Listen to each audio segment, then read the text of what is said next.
우리가 신앙생활을 하면서 우리 같이 신앙생활하는 분들이 공통되게 중요하게 여기는 기도 제목이 있습니다. 그게 뭐냐면 바로 믿음이 자라길 바라는 것입니다. 그럴 수밖에 없는 것이 성경의 곳곳에서 우리는 믿음으로 구원받는다, 우리는 믿음으로 산다, 믿는 자가 영생을 얻는다, 이렇게 믿음을 계속해서 강조하고 있기 때문에 그렇습니다. 그래서 우리는 항상 고민하기를 어떻게 하면 더 큰 믿음을 가질 수 있을까? 어떻게 하면 더 큰 믿음을 가진 성숙한 신앙인이 될 수 있을까? 항상 고민하고 또 이것이 우리의 기도 제목인 것이죠. 그렇다면 그만큼 우리는 믿음이 무엇인지에 대해서 정확히 알고 있을까요? 믿음이 무엇인지 알아야 우리의 믿음이 더 큰 믿음이 되고 더 성숙한 믿음이 되는 자리로 나아갈 수 있을 텐데요.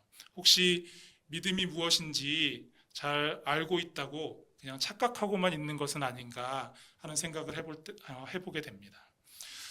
왜냐면요, 어떤 분들은 믿음이 있으면 자신이 하는 모든 일들이 다 형통하게 될 것이다, 이렇게 말하는 분들이 있거든요. 믿음으로 건강하게 무병장수할 것이라고, 또 믿음으로 사업에 성공할 것이다, 명예를 얻고 자녀들의 어떤 진학과 취업이나 이런 것들이 형통하게 될 것이다, 길이 열릴 것이다, 이렇게 말하는 분들이 있습니다. 그리고 거기까지는 좋아요. 그런데 그런 것들을 얻지 못하면, 그런 일들이 생기지 못하면 믿음이 부족해서 그렇다라고 섣불리 말하기도 한다는 거죠. 그러나 이것은 믿음에 대한 심각한 오해입니다. 그런데 이런 오해를 가지면서 믿음 생활을 할 수밖에 없는 이유가 또 우리에게 있어요. 그 이유를 우리 오늘 말씀을 통해서 한번 같이 찾아보았으면 좋겠습니다. 우리 1절 말씀 한번 같이 읽어볼까요? 1절 시작. 믿음은 바라는 것들의 실상이요 보이지 않는 것들의 증거니. 아멘. 이해를 돕기 위해서 같은 이 말씀을 현대인의 성경으로 한번 다시 읽어보면 좋겠습니다. 믿음은 우리가 바라는 것들에 대한 실물이며 보이지 않는 것들에 대한 증거입니다. 저는 현대인의 성경으로 읽어보니까 우리 개역 개정판의 말씀보다 조금 더 이해가 쉽더라고요. 무슨 말씀입니까? 우리가 바라는 눈에 보이는 어떤 것이 그것이 실체가 아니라 그것을 향한 믿음이 실체라는 거죠.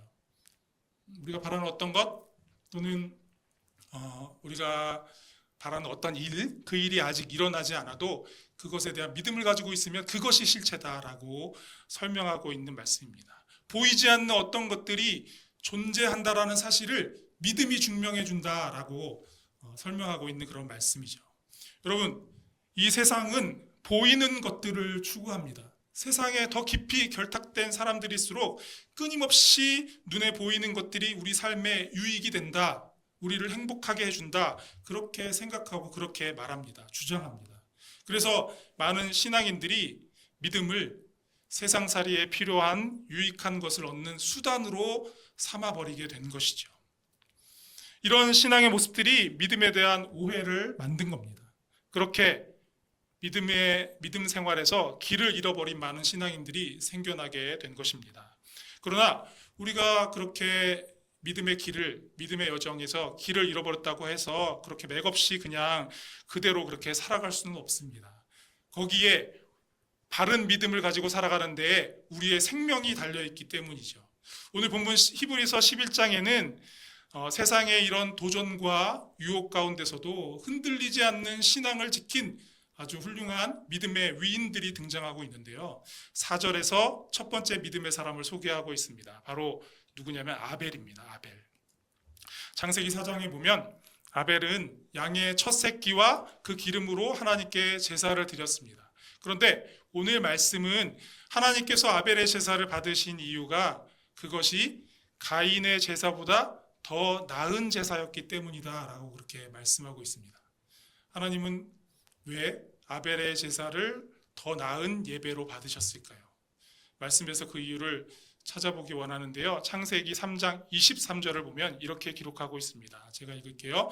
여호와 하나님이 에덴 동산에서 그를 내보내어 그의 근원이 된 땅을 갈게 하시니라. 여러분, 에덴 동산에서 쫓겨난 아담은 땅을 경작하고 농사를 지으면서 살았습니다. 그렇게 세월이 흘러서 아담과 하와의 아들인 가인이, 첫째 아들인 가인이 가업을 이어받아서 농사하는 자가 되었죠. 그리고 그의 동생, 가인의 동생 아벨은 양을 치는 자가 되었습니다. 장남이 아버지의 가업을 이어서 농사 지으면서 살아간다는 것은 좀 자연스러운 그런 모습이에요. 그런데 아벨은 왜 양을 치면서 살아가게 되었을까요?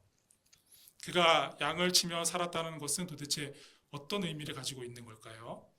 창세기 9장 3절에서 하나님은 모든 산 동물은 너희의 먹을 것이 될지라 채소같이 내가 이것을 다 너희에게 주노라 이렇게 말씀하십니다. 창세기 9장은 지금 노아 방주의 사건이 일어난 이후죠. 하나님께서 노아 홍수 사건 이후에서야 사람들이 동물을 양식으로 삼을 수 있도록 허락하신 겁니다. 홍수 이전에 사람들이 먹을 수 있었던 것은 어떤 동물을 잡아먹는 것이 안 됐죠. 곡식이나 채소나 과일 등이 전부였습니다. 특히 당시에 우리가 이 양이라는 동물은 먹을 수도 없었을 뿐만이 아니라 소처럼 농사 짓는 일에 사용할 수도 없었고, 나귀처럼 짐을 운반하는 일에 사용할 수도 없고, 낙타처럼 타고 다닐 수도 없는 그런 동물이 바로 양입니다. 쉽게 말해서 다른 동물 키우는 것보다 어떤 경제적인 관념으로 얘기하면 사업성이 없는 거죠. 이왕이면 다른 거를 키우면 더 유익이 될 수 있는 거죠. 근데 여러분 한번 양을 치는 목동의 삶을 한번 이렇게 상상해 보셨나요? 양을 치는 일은 엄청 수고로운 일이거든요. 어디에 양들을 먹일 풀이 있는지 마실 물이 있는지 그것을 스스로 찾아가지 못하는 그런 양들을 먹이기 위해서 목초와 풀이 있는 곳으로 목동이 그 양들을 인도해 가야 합니다. 그리고 양이 가다가 넘어지기라도 하면 스스로 일어날 수 없어서 목자가 양 한 마리 한 마리 이렇게 일으켜 줘야 되는 거죠. 다른 짐승들의 공격으로부터 스스로를 지켜낼 수 없는 그런 양들의 안전을 위해서 양을 치는 목자는 밤새 양을 지키는 수고를 해야 합니다. 그런데 이렇게 열심히 수고하고 잠도 자지 못하고 이렇게 일을 해도 그렇게 양치는 일은 다른 어떤 동물들을 이렇게 목축하는 것보다 좀 얻는 것이 별로 없는 거죠. 여러분, 가인의 이름이 생산이라는 뜻을 가지고 있었던 것과 달리 아벨이라는 이름은 허무, 공허라는 의미를 가지고 있는데요. 그들이 각각 가지고 있는 그 직업으로 인해서 그들의 삶이 어떠했는지 그 이름으로 보여주는 듯 그렇게 느껴지고 있습니다. 우리가 좀 거슬러서 창세기 3장의 기록을 가보면요. 하나님의 말씀을 거역하고 범죄한 아담과 하와는 하나님이 두려워서 도망가서 숨었습니다. 그들은 자신들의 벗은 모습이 부끄러워서 스스로 큰 나뭇잎을 떼다가 옷을 만들어서 입고 있었죠. 그런데 창세기 3장 21절 말씀에 보니까 하나님께서 그런 아담과 하와를 위해서 한 가지 하시는 일이 있어요. 우리 창세기 3장 21절 말씀 한번 같이 읽어보실까요? 시작. 여호와 하나님이 아담과 그의 아내를 위하여 가죽옷을 지어 입히시니라. 여기 하나님께서 무엇으로 그들에게 가죽옷을 지어 입히셨는지 명시되어 있지는 않습니다. 어떤 가죽옷을 지어 입히셨으니까 어떤 동물을 이렇게 희생시켜서 가죽옷을 지어 입히셨을 텐데 어떤 동물인지 명시하고 있지는 않아요. 그러나 성경 여러 곳을 통해서 우리가 짐작할 수 있죠. 출애굽기의 기록을 보면 하나님께서는 애굽에서 종된 이스라엘 백성들을 애굽에서 건져내시기 위해 10가지 재앙을 내리십니다. 마지막 10번째 재앙 여러분 기억하시죠? 10번째 재앙이 내려지던 날 애굽의 모든 처음 태어난 생명들은 다 죽임을 당했습니다. 그런데 그 재앙이 있기 전에 하나님께서 모세를 통해서 이스라엘 백성들에게 명령하신 것이 있죠. 양의 피를 문설주에, 양을 잡아서 양의 피를 문설주에 바르라라고 말씀하셨습니다. 그리고 그 말씀에 순종한 백성들은 그 마지막 재앙이 내리는 날 죽음을 면할 수 있었죠. 여러분 또 다른 이야기를 한번 보실까요? 세월이 흘러서 이사야 선지자가 훗날 오실 메시아 예수 그리스도께서 당하실 고난에 대해서 예언하는데 이렇게 예언하죠. 이사야 53장 7절 말씀입니다. 같이 읽어보겠습니다. 그가 곤욕을 당하여 괴로울 때에도 그의 입을 열지 아니하였으며 마치 도수장으로 끌려가는 어린 양과 털 깎는 자 앞에서 잠잠한 양같이 그의 입을 열지 아니하였도다. 그리고 그리스도의 길을 예비하던 세례 요한이 예수님이 나타나셨을 때 예수님을 보고 이렇게 외쳤습니다. 보라, 세상 죄를 지고 가는 하나님의 어린 양이로다. 여러분, 창세기 3장은 아까도 말씀드린 것처럼 하나님께서 무엇으로 아담과 하와에게 가죽옷을 지어 입히셨는지 정확하게 기록하고 있지 않지만 우리는 하나님께서 하신 이 모든 일들을 통해서 하나님께서 분명히 양을 잡아 그 가죽으로 아담과 하와에게 옷을 지어 입히셨다는 것을 우리가 충분히 짐작하고도 남음이 있습니다. 아담과 하와는 단순히 하나님께서 옷을 만들어 입혀주신 그러한 일이라고 생각했겠지만 거기에는 훗날 독생자 예수 그리스도의 십자가를 통한 하나님의 구원의 계획이 그 안에 마치 보물처럼 이렇게 숨겨져 담겨 있었던 것이죠. 여러분, 이제 다시 우리 오늘 본문의 말씀 중에 히브리서 11장 4절 말씀을 한번 보도록 하겠습니다. 제가 읽어볼게요. 여러분 눈으로 집중해서 한번 봐주십시오. 믿음으로 아벨은 가인보다 더 나은 제사를 하나님께 드림으로 의로운 자라 하시는 증거를 얻었으니 하나님이 그 예물에 대하여 증언하심이라. 그가 죽었으나 그 믿음으로써 지금도 말하느니라. 아멘. 아벨의 제사가 하나님 앞에 더 나은 제사가 된 이유는 무엇일까요? 오늘 말씀은 그 이유가 다른 데 있는 것이 아니라 아벨의 믿음에 있다라고 설명해 주고 있습니다. 아벨의 믿음으로 그는 더 나은 제사, 더 나은 예배를 하나님 앞에 드릴 수 있었다라고 그렇게 말씀합니다. 오늘 이 말씀은 너무 중요한 말씀입니다. 믿음이 무엇인지를 우리에게 정확하게 가르쳐주고 있는 말씀이기 때문입니다. 자신이 키운 양의 첫 새끼를 하나님께 제물로 드린 아벨은 도대체 무슨 생각을 하면서 하나님 앞에 예배를 드렸을까요? 분명히 아벨은 하나님께서 기뻐 받으시는 그 예배를 드릴 때 아무 생각 없이 습관적으로 드리지 않았을 거예요. 하나님께서 범죄한 아담과 하와에게 가죽옷을 지어 입히기 위해 친히 양을 잡으신 그 사건을 묵상하면서 아담과 하와에게 있었던 일이니까 아벨이 그 이야기를 분명히 들었을 것이고 어쩌면 그들의 집에 하나님께서 지어주신 그 가죽옷이 걸려있지 않았겠습니까?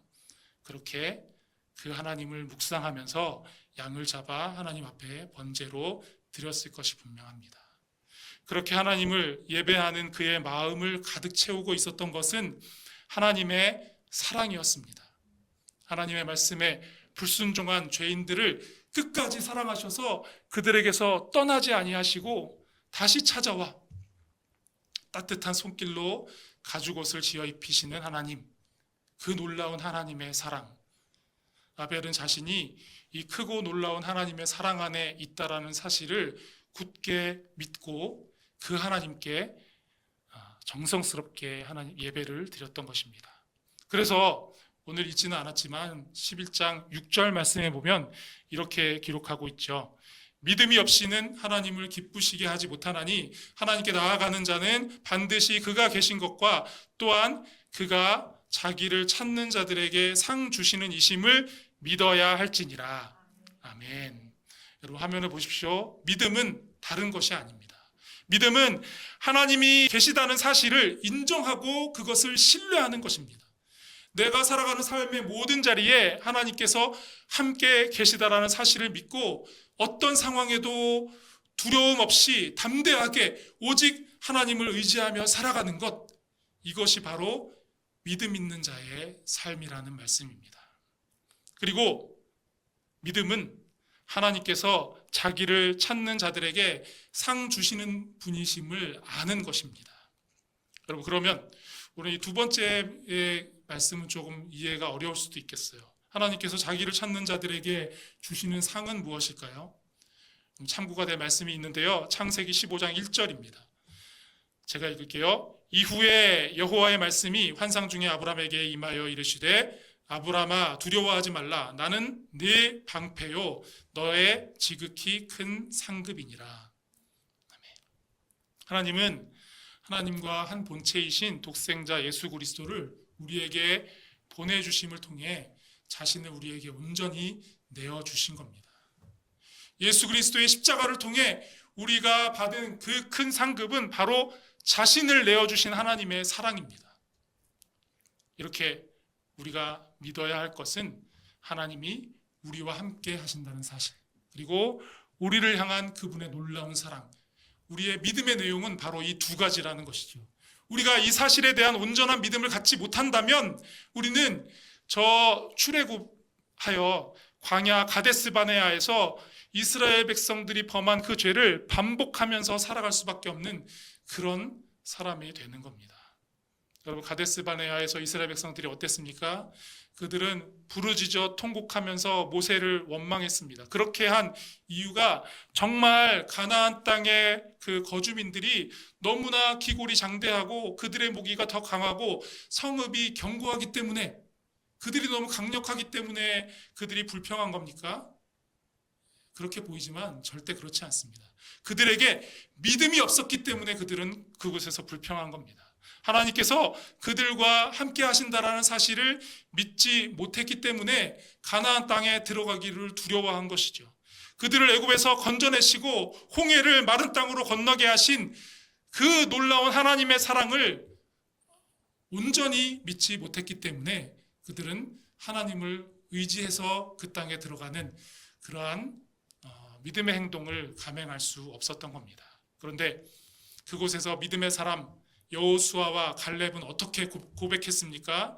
민수기 14장 7절과 8절을 보면 그들은 이렇게 고백합니다. 이스라엘 자손의 온 회중에게 말하여 이르되 우리가 두루다니며 정탐한 땅은 심히 아름다운 땅이라. 여호와께서 우리를 기뻐하시면 우리를 그 땅으로 인도하여 들이시고 그 땅을 우리에게 주시리라. 아멘. 여러분, 8절을 보니까 우리 아까 좀 전에 읽었던 11장 6절 말씀이 생각나지 않으시나요? 그렇죠? 여호와께서 우리를 기뻐하시면 그랬는데 히브리서 11장 6장에 믿음이 없이는 하나님을 기쁘시게 하지 못하나니 이렇게 기록하고 있지 않았습니까? 여호수아와 갈렙은 이스라엘 백성들이 하나님께서 기뻐하실 믿음으로 그 땅에 담대히 들어간다면 하나님께서 그 땅을 분명히 주실 것이다. 그렇게 담대하게 외쳤던 겁니다. 여러분, 결국 이스라엘 백성들 중에 출애굽 1세대는 약속의 땅 가나안에 들어가지 못했죠. 그들은 하나님께서 그들을 애굽에서 건져내어 하나님께서 주실 가나안 땅에 들어가게 하시리라는 말씀을 믿고 출애굽한 겁니다. 그런데 그들은 약속의 땅에 들어가지 못하고 그냥 광야에서 생을 마감하게 됩니다. 40년의 광야 세월이 흐르는 동안 그렇게 됐죠. 그들이 가나안 땅에 들어가지 못한 것은 하나님께서 가나안 땅에 들어가는 시간을 자꾸 미루시고 지체하셨기 때문에 들어가지 못한 게 아닙니다. 그들에게 믿음이 없었기 때문에 그들의 믿음대로 된 것입니다. 사랑하는 여러분, 오늘 이 기도의 자리에서 이제 더욱 오직 믿음으로 살아가겠노라고 결단하는 여러분이 되셨으면 좋겠습니다. 우리가 살고 있는 이 세상, 그 무엇이 우리의 삶을 보장한다라고 말할 수 있겠습니까? 우리가 살 길은 오직 주님을 온전히 믿고 의지하는 그 믿음뿐입니다. 오늘 우리는 하나님을 향한 믿음이 없다면 온전한 삶을 누리며 살아갈 수 없는 그런 세상에서 살아가고 있는 겁니다. 뭐 하나도 확실한 것이 없는 그런 세상이에요. 여러분 모두 하나님께서 언제나 여러분과 함께 하신다는 사실을 굳게 믿고 말로만 믿는 것이 아니라 우리의 삶으로 그 믿음을 보이는 그런 믿음의 사람들이 되시기 바랍니다. 그 하나님의 사랑이 지금도 우리의 삶에 흐르고 있다는 사실을 굳게 믿고 그 믿음의 능력을 온전히 누리면서 살아가는 여러분들이 다 되실 수 있기를 주님의 이름으로 축복합니다. 밤이 깊어질수록 별이 더욱 강하게 빛나듯이 여러분의 삶에 어떠한 어려운 상황이 펼쳐질지라도 그곳에 다 밝게 빛나는 그 믿음으로 살아간다면 여러분의 삶은 분명히 승리하는 삶이 될 줄로 믿습니다. 그러한 삶으로 나아가는, 우리 함께 기도하면서 그런 삶으로 나아가는 여러분 모두가 되실 수 있기를 축복합니다.